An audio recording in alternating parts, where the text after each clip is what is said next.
Hola, buenas tardes, ¿me oyen? Good afternoon. Can you hear me?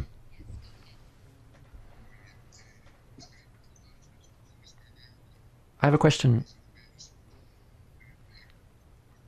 from Spain, and in the European Union generally, countries have responded with restrictions on the movement of people, with quarantines, and with instructions not to travel.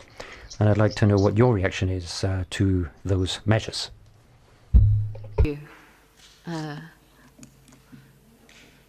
think this one's one for Maria to start with. Yes, so thanks again for the question about, we are seeing a large number of countries that are opening up their societies, and part of opening up that society includes travel. It includes the ability for people to travel. We have recently issued guidance similar to what I've just mentioned about the schools. These are about considerations for travel and how this can be done safely. And it's not just the act of travel itself. It starts from when you leave your home, and if you are feeling unwell, shouldn't be traveling. If you are a case, you should be in isolation. If you are a contact of a case, you should be in quarantine and therefore not traveling. But when travel is able to open up, what are the considerations countries need to take? Some of this has to do with looking at the risk of circulation where you're traveling from to where you're traveling to. And some countries have adopted measures of looking at these corridors, of these safe corridors of traveling between this country and that country, meaning that the risk of exposure or the risk of transmission is the same in each of these countries. But again, it's more about considerations. There's no one size fits all here because the virus is circulating at different intensity across different countries. As an organization, it's very difficult for us to be very prescriptive. So what we've done is we've outlined these considerations for the decision makers to take when they're looking at travel, who should travel, how this should be done. It is important that if travel is taking place, that essential workers need to get where they need to get, that supplies need to go across the country. The Director General has highlighted many, many times challenges in getting supplies across the globe because flights have not been able to take off, and we're still seeing issues with this. We're still seeing issues with getting supplies to the countries where they need to go.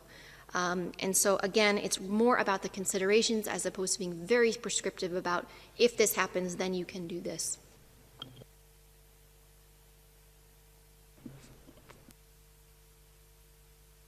Got something to add? Yeah, maybe just to add a point on that area when you ask, our position as the World Health Organization on this. Our position is you need to know who is infected with this disease. You need to ensure those people are isolated, and you need to ensure their contacts are identified and quarantined.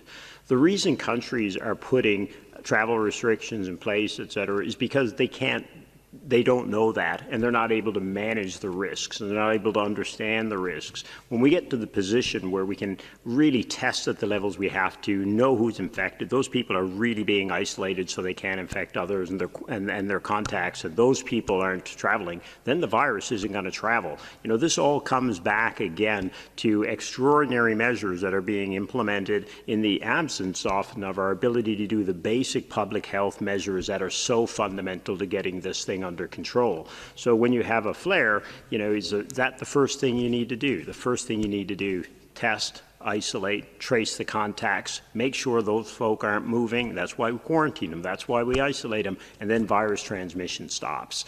So again, everything comes back to the fundamentals of managing this disease.